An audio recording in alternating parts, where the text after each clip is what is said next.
What about our DJ crew? I'm on the mic, but look at them flow, look at them see. Umar is on the place. Well, we're recording now, Billy. What's happening, mate? This is Umar for BoxNation. I'm joined by Billy Joe Saunders. A big night for your man, Louis Edmonson, tomorrow. Bill, how are you feeling? It is indeed. Yeah, nervous, as always, with any of my fighters. He's prepared well. He's in good shape. He's made the weight. He's finally got the 2 titles, and now we got proper recognition of actually when we're fighting, who we're fighting. I'm looking to obviously seal a deal with Frank with him. Big thanks obviously to my mate Spencer, because he helped seal the shot also for the British and Commonwealth, so a big shout out to him. The love don't go unnoticed. So yeah, just to get the win in good fashion would be nice. Well, it's Frank's birthday today, so he'll be in a good mood, so maybe you can get the deal done today. Happy birthday. I already texted him happy birthday today, old Frankie boy. Me and Frank go back a long way. I've done some for Frank. We've always had a mutual good, respecting relationship. And I think he's number 1 in the game. You can never rule him out. Billy, with the wins now over Joel McIntyre and obviously Dan Aziz more notably last time, get the win tomorrow in good fashion. Where can Louis go by the end of this year? Look, it's more of a case of what's right for our man and the moves that we need to make for him at this stage of his career.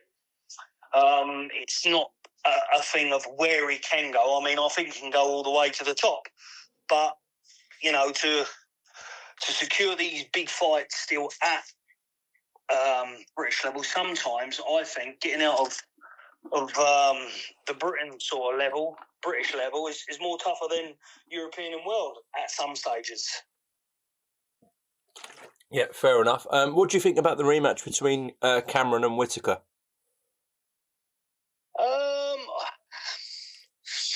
Well, look, I'm going to be honest with you. On a bad night, how there was going on about Whitaker. On a bad night, if Whitaker is as good as what they say and what it says on the tin, then you should be beating guys like that. Cameron's a tough as old boots, and they come. But as far as I'm aware, that Whitaker was the next Muhammad Ali. But there you go. Sometimes it's more of a case of, did he overlook him? I don't know. Did he not do his work properly in the gym? Again, I don't know. So it's one of them, but I sort of fancy Cameron for the win, if I'm honest. Okay. Well, other light heavyweights. I mean, Cameron's with Frank, but you've also got Ezra Taylor, Willie Hutchinson with Frank as well. So these are potential guys for Louis, right?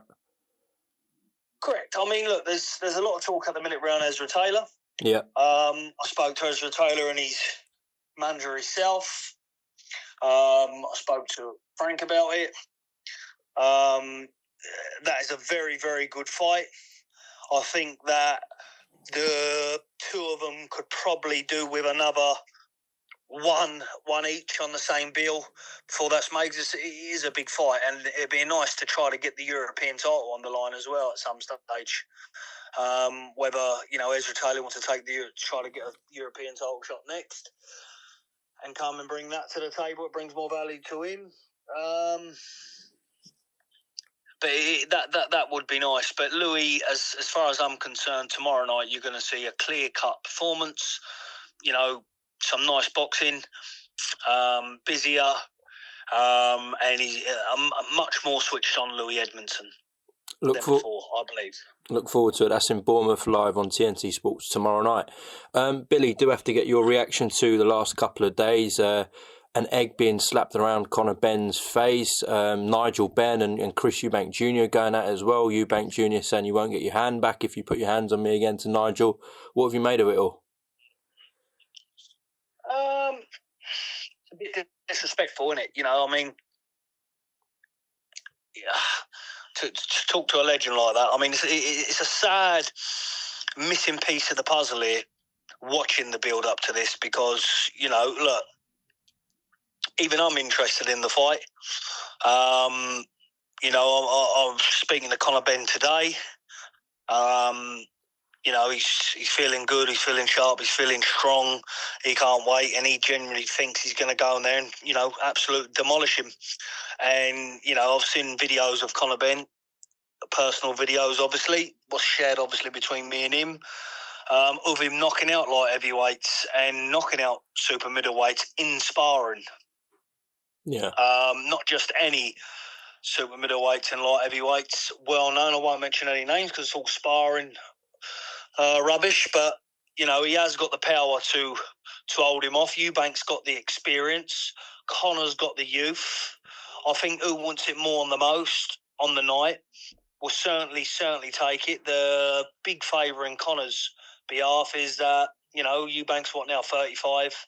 He's, you know, a lot of people seem to think, oh, he's in shape all the time and, you know, he's super fit. And, okay, yeah, it's good to be in shape all the time. I mean, I'm not one who can put my hand up and say I'm in shape 24/7, 365 days a year. But, however, something's got to give in the body.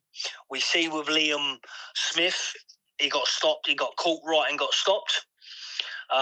You know, we've never seen anything of him shake like that since George Groves. So, you know, George is a hard enough puncher to put a horse and an elephant out at once. So, you know, I can, you know, when he boxed George Groves, you know, he's a big puncher. But as of late, he's looked a little bit old, shall we say. And don't forget, Eubank's not the kind of boxer to get on behind his jab, you know, get a nice lead, you know, use his feet work. He's been in some scraps and he's been in some, you know, some good scraps with not the best opponents, but they still give him good, some good work. I just think if Conor catches him clean and can double up on that and follow up of, you know, one of them good shots, sort of like a Liam Smith shot, I think Conor Benn knocks him out. Eddie and Conor were quite vocal on the Tuesday about, you know, Eubank putting his hands on him, the egg slap. Do you think he crossed the line and should he be fined by the board for that, Billy? Look, I mean, boxing is a clown's game. You know, fighters, you know, they're on that sort of stage. I mean, is Conor Benn really worried about an egg up his face? Not really. Not really, but not now. But if the shell had cracked in his eye, then he could have a problem, couldn't he? Yeah, but, you know, if we walked across the road tomorrow and didn't look and, you know, I don't know, a scanner lorry hit us and knocked us over, then, you know, there's always that, but it's not. His eye's perfect. He's perfect. Spoke to him today. He's in unbelievable good spirit, funny enough, for this fight. He's very confident, and I believe that he can do the job. You know, for anything else of the matter of it, I think the fans are in for a good fight. And, you know, you've got to take it off to Turkey for making this happen. How he's made it happen. How he sorted the deal. That's why someone like him in this game belongs in this game, because he makes the fights the fans want to see. You know, even the show the other night, I mean, I see people having a bit of a bitch up. I'm thinking, how can you have a bitch up because it's in Saudi, but however, we've got 4 fights on here that we would wait until 12 o'clock at night to watch, 1 o'clock in the morning at home, if it was on at that time. Obviously, we get it earlier, but, you know, it's sort of he's a very good man to have in the sport. And, you know, long live him, because all the time he's in this game, all these big fights are being made, and, you know, it's good for the sport. So just on that, you don't think he should be fined then by the board? No, I don't think it should be fined. I mean, look. At the end of the day, we've seen weigh-ins before where people's hit each other with glasses, people's beat each other with chairs, people's beat each other with stools. I mean, look, if you rake up the money I've been fined by the ball, you buy a good house. So, I mean, if it was me there, I should imagine that I would have been fined, yeah. But, are they going to fine Eubank? No. I just think it's a bit of a pity that his dad's not involved in this sort of setup as well, if I'm honest, because, Nigel Benn and Chris Eubank Sr. obviously, and rightly so, created this platform. Their sons have worked and got there, but they created this platform and this channel for these two young fellas. Now, it's lovely to see Nigel Benn participating against this, in this huge event and, this big fight going down in the family bloodline. But on the Eubank side, it's a bit egg in the dad's face. And I think that the most person you should respect in your life is your father. And, even if he was to go there, drive there, pick him up, get in, you come in, I mean, give him half the cash, whatever the case may be. I don't really know, but I know my dad could have everything I own. But, it's a bit sad that we've got a missing piece of the puzzle because, look, it is quite enjoyable, to be fair, to watch. So it'd be a good fight. According to Conor, the reason why Senior isn't there is because he doesn't like his own son. That's his words. Well, I mean, look, there's rumours go around.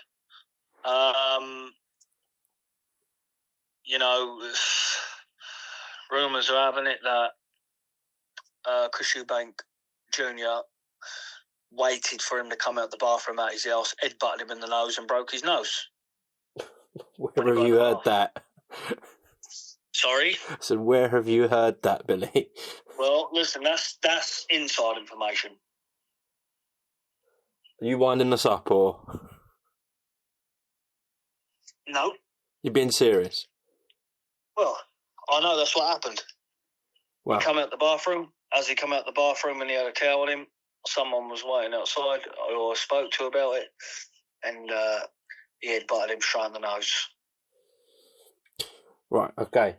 You mentioned His Excellency there. He has said that the winner will get Canelo Alvarez. Do you think if that is Conor Benn the winner, that's a step too far to fight Canelo? Look, this is a business we're in. What you need to realise, boxing's the only sport you can legally get killed in.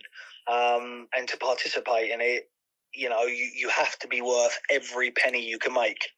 When someone says, is that a step too far? Well, he's not going to really gauge his level off of Eubank because he's not world class. That's the reason why I'm backing him as well. But I'm sure if he does the job against Eubank and that fight gets talked about, then I'm sure that he's not going to turn that fight down. I mean, everybody's getting a little bit older now. Everybody's legs are getting a little bit more squeaky, shall we say. And, it's a fight that, he can't refuse because of, I suppose, the amount of money be on the table. Last one. Have you canned the comeback or are you still doing it? Say that again? I said, have you canned the comeback or are you still thinking about doing it, Billy? No, look, the thing is with me, Umar, is that, thankfully I've been quite lucky and blessed really in the sport. There's a lot of people end up with nothing in the game. I'm enjoying doing a bit of training at the moment. And if there was a fight that, would, give me that urge to put them back on, it would most definitely be Eubank. I mean, I've been doing a bit of training with a very good friend of mine and a very good boxing person, Dean Goodall, at the minute. Just enjoying it, getting some rounds in, pads, bags, and just actually living like a human being rather than a pig. Yeah, fair enough. That sounds good. Well, listen, Billy, appreciate your time. Best of luck to Louis Edmonson tomorrow night. I'll be there in Bournemouth. So are you going to be there? Come on the same. Let's go, Louis! soon. Hopefully, we're going to be looking for a knockout, bro. God bless, Billy. Thank you very much. God bless you, mate.